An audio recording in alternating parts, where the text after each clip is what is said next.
ഈ മിസ്റ്റർ കിബ്ലിംഗ് എന്ന് പറഞ്ഞിട്ടുണ്ടെങ്കിൽ അത്യാവശ്യം നല്ലോണം ഫേമസ് ആയിട്ടുള്ള ഒരു ബ്രാൻഡാണ്. ഇതിൻ്റെ ഒരുപാട് വെറൈറ്റി ആയിട്ടുള്ള കേക്കുകൾ അവൈലബിൾ ആണ്. ഞാനിത് എടുക്കാൻ മെയിൻ ആയിട്ടുള്ള ഒരു കാര്യം നമ്മുടെ നാട്ടിലത്തെ ഒരു സ്നാക്കുമായിട്ട് എനിക്ക് നല്ല സിമിലാരിറ്റി തോന്നി. ഞാനിത് എടുത്തത്. ഞാൻ അതിൻ്റെ പിക്ചർ എന്തായാലും കൊടുക്കാം. പക്ഷെ കഴിച്ചപ്പോൾ എനിക്ക് അതിനേക്കാളും നല്ലോണം ടേസ്റ്റ് തോന്നി കേട്ടോ. ഇതിനെ പറയുന്നത് ശരിക്കും ഷോർട്ട് കേക്ക് എന്നാണ്.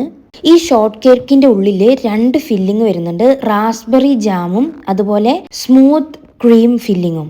പിന്നെ ഞാൻ കൂടുതലും പുറത്തെ പിക്ചർ കണ്ടിട്ടൊക്കെയാണ് കേട്ടോ കേക്ക് എടുക്കാറ്. ശരിക്കും പുറത്തതിനേക്കാളും നല്ലതാണ് ഒന്നും കൂടി ഉള്ളിലത്തേത്. എടുത്തത് ആദ്യത്തെ ബൈറ്റ് എടുത്തപ്പോൾ തന്നെ ഒരു ഹെവൻലി ഫീലായിരുന്നു കേട്ടോ.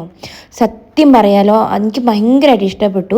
ഇതിൻ്റെ ഉള്ളിലത്തെ ആ 2 ഡബിൾ ലെയറിലുള്ള ആ ഫില്ലിങ്ങും കൂടി നമ്മൾ കടിക്കുമ്പം ഒരു പ്രത്യേക ഫ്ലേവറാണ് കേട്ടോ കിട്ടുന്നത്. ഭയങ്കര ടേസ്റ്റിന് വന്നിട്ടുണ്ടെങ്കിൽ വായിലേക്ക് ഇട്ടപ്പോൾ തന്നെ അലുത്ത് പോയി എന്ന് വേണമെങ്കിൽ പറയാം.